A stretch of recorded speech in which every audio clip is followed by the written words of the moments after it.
Well, I mean, first of all, congratulations on season 4. It was fantastic. Thank you very much. It feels so nice that the fans seem to be really, really enjoying it, and everyone's like rating it on IMDb and everywhere. So that's number 1 on IMDb, most popular series last week, I think. So that's pretty. Was it this week or last week? I think it was this week actually. I remember seeing it on the Last Kingdom TV group on Facebook. Everybody's been very active about rating it. Yeah, that's what I like about this show. It's like I really enjoy the fan base really being part of the entire mechanism. I feel like by now, I mean, we've met at the Comic-Con, so yeah. I feel there's a larger and larger groups that we're like we're doing the show, but you're sort of like the managing agency that sort of checks on it constantly. That's a good way of looking at it. There's no financial transaction between the production and all of you guys yet, but it's like it certainly feels like he's putting a lot of effort. We do what we can. That's one of the best things about fandom is sharing that thing that you're passionate about with other people who enjoy the same things. I feel like it's sort of become it's a form of book clubs. That, there used to be book clubs, and now I guess there's like. Yeah, now it's binge watching on Netflix instead. Fair enough. So, what was your favourite moments filming season 4, if you can think back that far? I really enjoyed all the stuff that we shot in the tank with the water. Oh yeah. I don't know.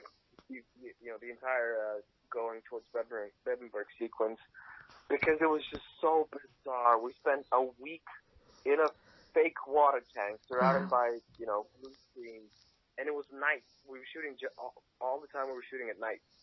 And it was generally really warm, but we were under this rain machine, which was just like a shower machine, if you want. I mean, you heard about it on the podcast. Yeah. And everyone's warm, and it's just us there freezing, and there's like a little limited area where the rain machine operates, and we're freezing our asses off. The wave machine is like, sometimes you're like, are we gonna fall out of this boat?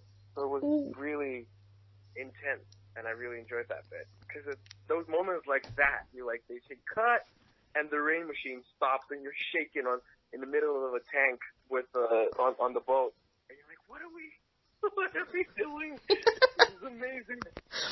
I must say, I did like the little outtake that you put, or the rehearsal that you put on Instagram yesterday of leaving Bebenberg. That was fantastic. That was so funny. I wasn't sure I was going to post it, but then Alex spoke about it. And I thought, fair enough. I should probably put it in there. But it wasn't like, I'm not sure what was the basis of that joke, but I feel like it could have been a dare by somebody. I think, if I'm not mistaken, which I could be, I think it might be a dare from Alex. Like, I dare you to. Like, you think, and I was like, oh, you think I couldn't? Oh, you think I couldn't? And it just came out of that. It was really... Well, everyone I've spoken to about it thought it was brilliant, so thank you for sharing it with us.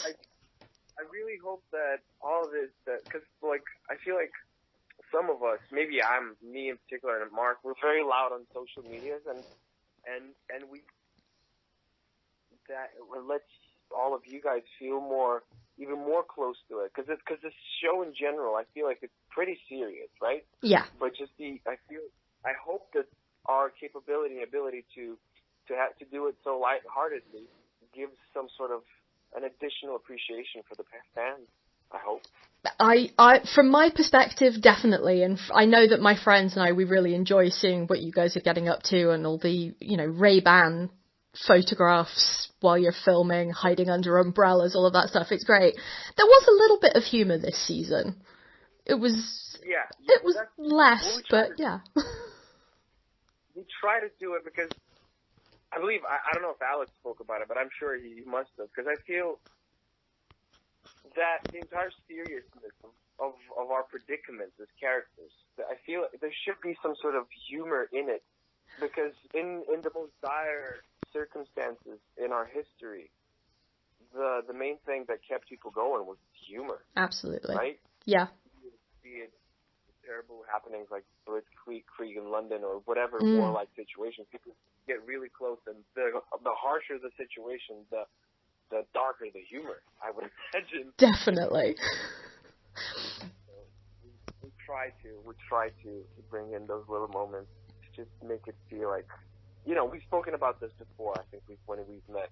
Yeah. Just to feel that brotherhood through taking the piss out of each other. Yes, that's always good. And it's great. I think it comes across on screen, the fact that you guys are very close off screen as well, and you do have fun together, and you hang out when you're not filming, and that really gives a sense of the tight-knitness of Team Uhtred, as I think people like to call you guys. It really comes across on screen, that sort of camaraderie that you have. Well, thank you. That's what we're going for, and we hope if there's more at any point, hopefully. Fingers crossed. We really want to keep working on that. We really enjoy it, and I think that with every season, I should hope so, that we're growing even closer and breaking even more boundaries in terms of the abilities of what we can, portray on screen as a unit. Yeah. Because it's fun. I think it's interesting to do, everybody's an individual, and every character has this individual story, perhaps, but it's also nice to have this sense of unit and to be able to perform as a unit. Definitely. So, I have a few questions that I've done a sort of fan question and answer session with a few of my friends who watched the show, and I wanted to put the same questions to you, and I'm going to be speaking to Mark on Monday as well, so just to get from the other side of it what you guys think. So I was wondering, there were some surprising, shocking moments this season. What was the biggest shock for you, as you were going through scripts, at the table reads? What was the one thing you thought, oh boy, this one is going to make people go crazy? Well, I mean, it's just the amount of death. Just with the amount of death.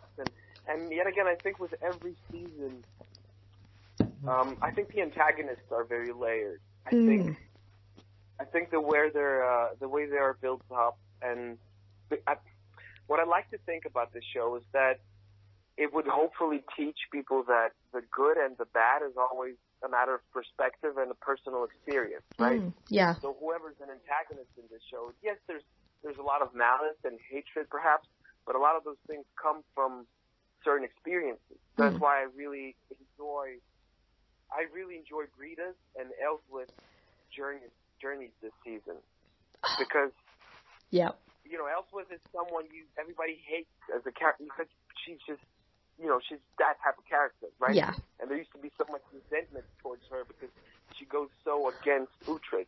And in this season, you start seeing that fragility and the journey that the character has to go through because so much has been taken away from her. Yeah. Absolutely. I couldn't believe it. By about episode 2, I was feeling bad for Elswith, and I was looking at myself going, what are you doing? She's awful. You can't feel sorry for her. And it just, that development was amazing this season.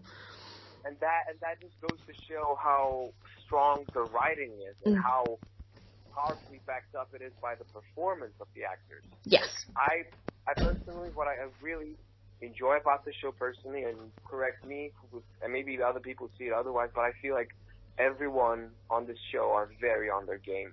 Very much on their game. Like, everyone's really sincere. Everyone works really hard. When you're on set, doesn't matter, like, if the camera is on one guy and there's other 5 people, behind the camera that should probably go home or something, but they all stay, So, wow.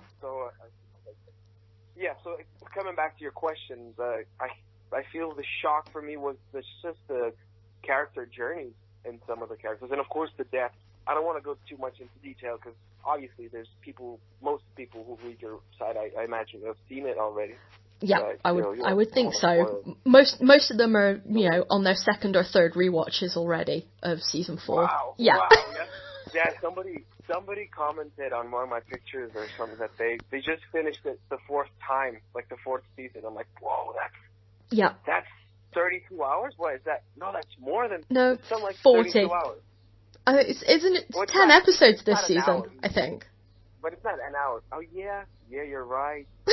You're right, that's not... Oh, my Lord. Yeah, there's some committed people out there, definitely.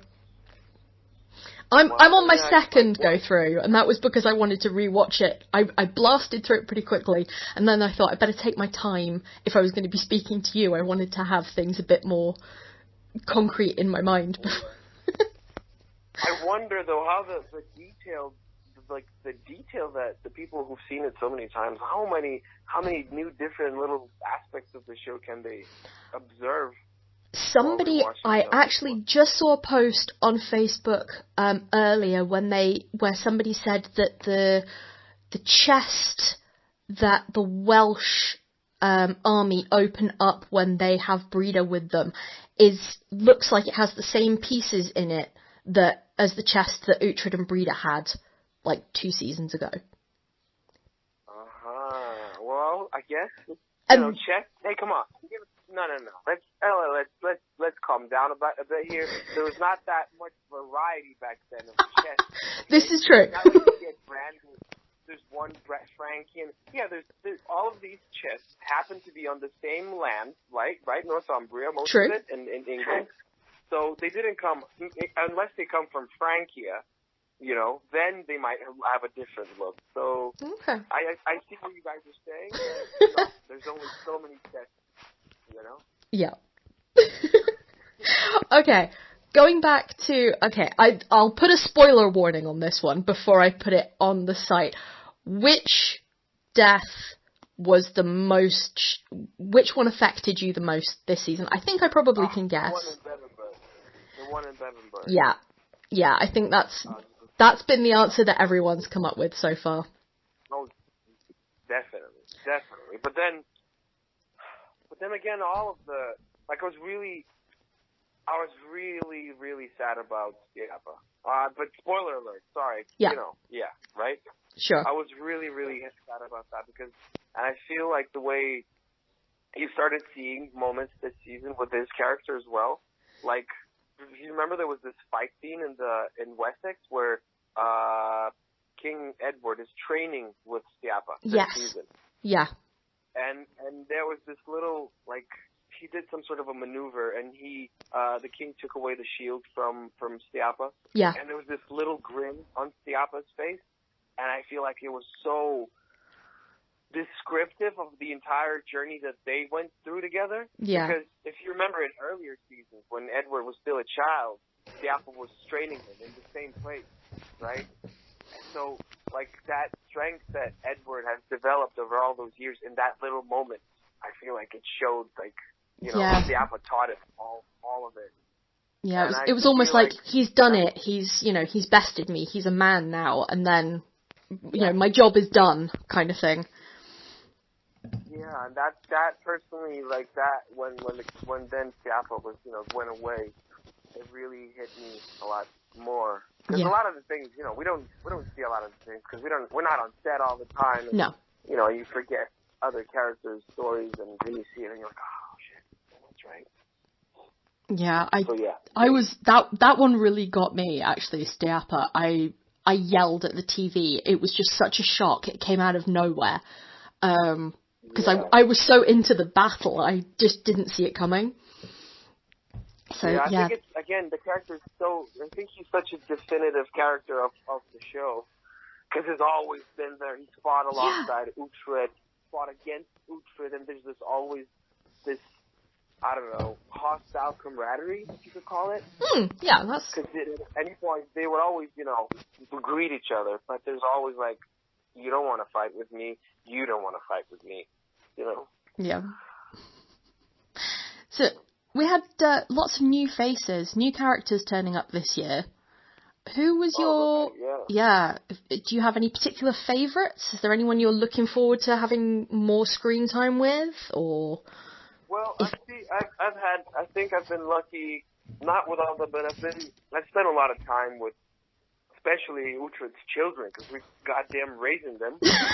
Yeah, so that's pretty interesting. That was, but we spent a lot of time with Stephanie Martini, who plays Edith. Yeah. So I really enjoyed her company. I mean, everyone that came on, everyone just had a different part of the season that I spent time with. So I think the earliest one was Finn, who played young Uhtred. So it was nice to, make him part of our team, because all of a sudden, like, we're this team Uhtred, and, as guys, we're Alex and Mark and you, and it's just us. And now we have a new guy on our team. Yeah, baby so monk. Yeah, so it was really interesting to build on that dynamic. And then Stephanie came in, and she brought in so much interesting energy. Like, she's so good, and her energy was completely different. So it was like, I like to describe our set that whoever new comes on set, we sort of like, we have our own, like, inside jokes. Yeah. But as if it's a little door, we keep ajar with those invitations of joking around or whatever. And we slowly, like, bring people in, and within a week of, like, oh yeah, there's, we're all as if we spend years together. So, and then Ruby Hartley came in, who played Fiora. I mean, it's really hard to separate anyone, because, again, coming back what I said before, everyone's so good. So every time you have anyone new on set, it's just a masterclass of a completely different approach. Wow. And yet it's all so seamless, to me at least. Yeah, they're definitely interesting introductions this season. I'm looking forward to seeing how things play out, especially with Team Uhtred now having two parents, children. That should be interesting next season, if we get a next season. Fingers crossed. Yeah, I really, there's an interesting underlying theme this season with taking care of children and the super powerful women, because there's like so many. Yeah, I've seen it somewhere. I don't know if somebody commented or sent me a message that this is like a female power season. It did feel a bit like that. Yeah. Yeah, and I feel like it's also it's good, because I think it's historically there's a lot of truth in that about how powerful, like, especially Viking women. I think we've spoken about this before. Like, Viking women were such powerful beings, and like politically, and I don't know, they were really regarded as fearful humans, and just as well, like Ethelfled's story. So I feel like it's interesting to see all of this development. I don't know. There wasn't a question about that. I just went there. No, it's fine. Speaking of Ethelfled, actually, there's been a lot of chatter online about the decision-making of certain characters this season. Some good decisions, some not so good. Were there any that sort of particularly bad decisions that you can think of made by any of the characters? Well, how do you mean? Are we, like, politically speaking, or like? Yeah, I think probably more politically. I know. I don't really think there's, like, some decisions that have been made that were just, I think, emotionally difficult. Like the choice that Ethelfled and Uhtred made, about Mercia and all that. Yeah. I think that.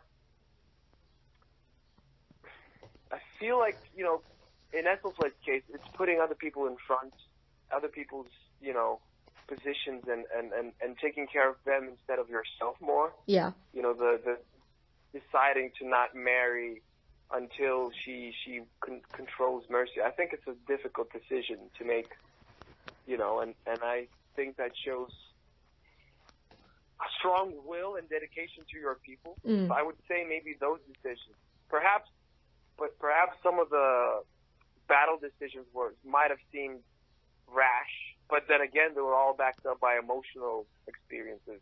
Be it Knut sending to attack Mercia, if I'm correct, Ellsberg, when his children were something to happen there, Yeah. or Ethelred deciding to send his men there because he would again gain some sort of a show a move of power, right? So I feel like a lot of these are backed up by certain emotions, and I think that shows just how fragile and fickle are men and women when it comes to making decisions if they have a stake in it, an emotional stake in it. So if we do say those decisions are bad, I think they just go to show that, like, it's a battle. Again, there's the duality. I think this show talks a lot about the duality. Whatever, you see it good or bad, or, you know, it's always the duality in this case of emotion and reason. I'm just interpreting it. So. No, that makes perfect sense to me. Yeah, so those decisions might have seemed weird to some audiences. It's because, humans make these because that's the way we are. Somebody gets hurt, somebody's ego gets hurt, and they're like, I want to do this. And it might be counterintuitive or counterproductive to a grander picture. Anyway, I'm rambling. Yeah, no, ramble away, that's fine. One more question. Obviously, the sort of catchphrase for The Last Kingdom is "Destiny is all." I wonder if you've got any ideas of what you think Sihtric's destiny is, or where you would like to see him end up. Well, I feel like as part of a team, you know, we're all warriors, right? And we all have a part in, you know, being part of the team. But I think, and I don't think that necessarily only goes to Sihtric. It goes to others in our team. Is just to be able to lead, you know, to have some sort of a, you know, because you spend so much time together serving. At some point, maybe you would like to be trusted at a certain level that you could have like a side. You know, if Uhtred decides to attack in different flanks or something. Oh, that'd be cool. Yeah. Because everyone wants to, I think Sihtric as well, he wants to serve as best as he can, but because he has his own lineage that he's creating, you know, hasn't been spoken about much this season perhaps, because there's so much to cover. There's so much story going on.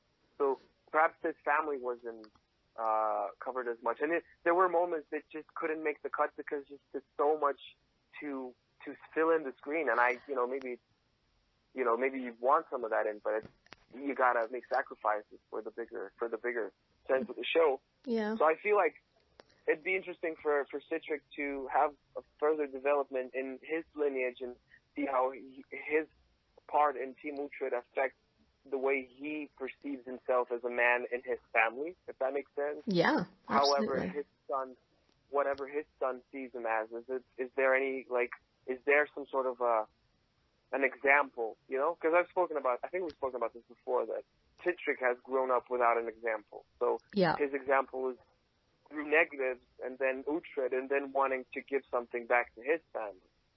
So I guess it's just all these things, as every man in that era would just want some. At some point, you want land, you want to feed your family. But then again, we're warriors, so we're always going to be hungry and for that drunk of fight, you know? Yeah. I would like to see more of Sihtric's family, definitely. You know, season 3 asking permission to marry, you know, and then we never got any more of that. And it would have been good. But I do understand that there was a lot going on this season. I know people have been asking where Uhtred's third child is. That's been a lot of talk on various groups. They've all been wondering where the baby was. But obviously it's just things that can't fit. We can only guess where it's going to go, but I somehow feel that with this season, I think that season 3 was very powerful, and then this season sort of, I think, just getting all the feedback that we're getting, that it might have established us now as a show, I think, more than before. Yeah. And maybe, I don't know how the writers are going to work, but maybe there eventually is going to be like a little bit of a slow down of the pace. And not not in terms of action, but in terms of what we can cover, you know, how much story we can tell more. Because again, we try to have as much action, like a lot of action, because it's interesting. But action is only, that's what our director said, Sarah Gorman, for episodes 3 and 4. Action and battles are only interesting if they tell a story. Yes. Right? Otherwise it wouldn't be. So I would maybe we'll see in the future that it'll take a different pace, and maybe more characters will get to see more of their lives. Yeah. You know, if that's what fans as well feel like. You know, I don't know how much we directly respond to that, the writers, but maybe, you know. Well, fingers crossed.